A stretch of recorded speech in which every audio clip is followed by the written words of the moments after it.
Hello guys, আজকের এই ভিডিওতে জানতে পারবে তোমরা কিভাবে সঠিক নিয়মে ইউটিউবে শর্টস ভিডিও আপলোড করবে।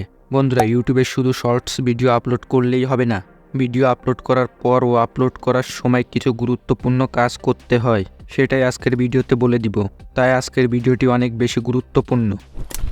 আপনি যদি সঠিক নিয়মে ভিডিও আপলোড করেন তাহলে আপনার ভিডিওতে ঠিক এরকম ভিউজ আসবে, আর আপনি যদি সঠিক নিয়মে ভিডিও আপলোড না করেন তাহলে আপনার ভিডিওতে ভিউজ ঠিক এমন আসবে। তাই সঠিক নিয়মে শর্টস ভিডিও আপলোড করতে পারলে আপনি মিলিয়ন মিলিয়ন ভিউজ গেইন করতে পারবেন। ভিডিওটি শুরু করার আগে তোমাদের কাছে ছোট্ট একটা রিকোয়েস্ট, চ্যানেলটি সাবস্ক্রাইব করে পাশে থাকা বেল আইকন অল করে দাও এবং ভিডিওটি সম্পূর্ণ দেখার অনুরোধ রইল। সো ভিডিওটি শুরু করা যাক। তো চলিয়ে শুরু করতে হ্যাঁ। সো বন্ধুরা, সিম্পলি ইউটিউব অ্যাপ্লিকেশনটি ওপেন করে নিব। তারপর নিচে দেখতে পারছেন প্লাস আইকন, সেখানে ক্লিক করে দিব। এইবার এইখান থেকে যে ভিডিওটি আমি আপলোড করব সেটা সিলেক্ট করে দিব।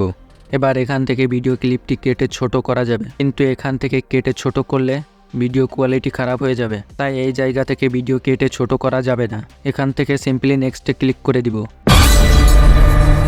এখানে উপরে দেখতে পাচ্ছেন অ্যাড সাউন্ড অপশান আছে, এইখান থেকে শর্টস ভিডিওর জন্য মিউজিক পেয়ে যাবেন। অ্যাড সাউন্ডের ওপর ক্লিক করে দিব। এখানে অনেকগুলো মিউজিক সাজেস্ট করবে, এখান থেকে যেই সাউন্ডটা দিয়ে বেশি শর্টস ভিডিও বানানো হয়েছে, যেমন এই মিউজিকটার নিচেই দেখতে পাচ্ছেন দেওয়া আছে 7.7 মিলিয়ন শর্টস, মানে এই মিউজিকটা দিয়ে 7.7 মিলিয়ন শর্টস তৈরি করা হয়েছে এবং এই মিউজিকটা চলেছেও ভালো। তাই যেই মিউজিকটা দিয়ে যত বেশি শর্টস তৈরি করা হয়েছে, সেই মিউজিক দিয়ে যদি আপনি শর্টস আপলোড করেন তাহলে আপনার ভিডিও ভাইরাল হতে বাধ্য। আর আপনার শর্টস ভিডিওতে যদি আগে থেকে মিউজিক অ্যাড করা থাকে তাহলে আপনার এইখান থেকে মিউজিক না অ্যাড করলেও চলবে, এইখান থেকে মিউজিক অ্যাড করে নিব। এবার নেক্সটে ক্লিক করে দিব। এইবার বন্ধুরা, এই যে এইখানে দেখতে পাচ্ছেন পেন আইকন, এখানে ক্লিক করে দিব। বন্ধুরা, এইখান থেকে তোমরা ভিডিওটির থাম্বনেল সেট করতে পারবে। এইখানে এই যে নিচে এইটা টেনে ভিডিওর থাম্বনেল সেট করতে পারবে। আমি এখানে ভিডিওর মেন টপিকটা থাম্বনেল হিসেবে সেট করে দিব। থাম্বনেল সেট করা হয়ে গেলে উপরে টিক মার্ক অপশানে ক্লিক করে দিব। বন্ধুরা, এবার শর্টস ভিডিও আপলোড করার মেন কাজটা দেখব। সো বন্ধুরা, ভিডিওটি যে টপিকের ওপর সেটা এখানে লিখে দিবেন। এখানে আমার ভিডিওটা যেই টপিকের সেটা লিখে দিব। এবার একটা ইমোজি দিব। আপনি যেই টপিকের ভিডিও বানিয়েছেন সেটার উপর ভিত্তি করে একটা ইমোজি দিয়ে দিবেন। এবার হ্যাশট্যাগ দিতে হবে। শর্টস ভিডিওতে হ্যাশট্যাগ না দিলে ভিডিওতে ভিউজ আসে না, সেজন্য হ্যাশট্যাগ দিতে হবে। এখানে আমি 2-3টা হ্যাশট্যাগ দিব, যেমন দেখতে পাচ্ছেন প্রথমে হ্যাশ চিহ্ন দিব। এইবার এইখানে ওয়াই লিখে দিব, দেখবেন অনেকগুলো হ্যাশট্যাগ সাজেস্ট করবে। এখানে আমি দিব ইউটিউব শর্টস। আপনারা দেখতে পাচ্ছেন এই হ্যাশট্যাগটার ভিউজ অনেক। আপনারা যেই হ্যাশট্যাগের ভিউজ যত বেশি সেটা দিবেন, সেটা যেন আপনাদের ভিডিও রিলেটেড হয়। এইবার নিচে এইখানে ক্লিক করে দিব। এইখান থেকে অডিয়েন্স সিলেক্ট করতে হবে।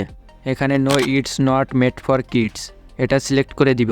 এইবার বন্ধুরা এখানে ক্লিক করে দিব। বন্ধুরা, আপনারা এখানে আনলিস্টেড করে দিবেন। আনলিস্টেড করে ভিডিও আপলোড করে 30 মিনিট পর পাবলিক করে দিবেন। এখানে আনলিস্টেড করার পর নিচে দেখতে পারছেন আপলোড অপশান, এইখানে ক্লিক করে ভিডিও আপলোড করে দিবেন। এইবার বন্ধুরা, ভিডিও আপলোড হয়ে যাওয়ার পর হোয়াইট স্টুডিও অ্যাপটি ওপেন করে নেবেন।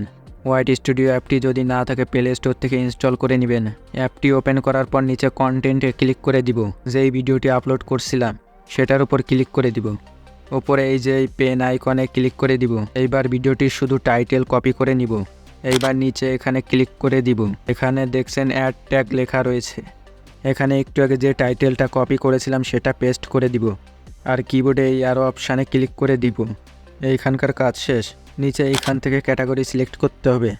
এখানে আমার চ্যানেলটি গেমিং, সেজন্য আমি গেমিং সিলেক্ট করে দিব। আর আপনার চ্যানেল যেই ক্যাটাগরি সেটা এখান থেকে সিলেক্ট করে দিবেন। এখানকার কাজ শেষ। সিম্পলি এখান থেকে ব্যাক করব। এবার আপনার ভিডিও আপলোড করার সময় যদি 30 মিনিট হয়ে যায় সেক্ষেত্রে এখান থেকে পাবলিক করে দিবেন এবং উপরে সেভ অপশান আছে, সেভ করে নিব। আমাদের শর্টস ভিডিও আপলোড করা কমপ্লিট। ভিডিওটি আজকের মতো শেষ করলাম। ভালো থাকবেন, সুস্থ থাকবেন।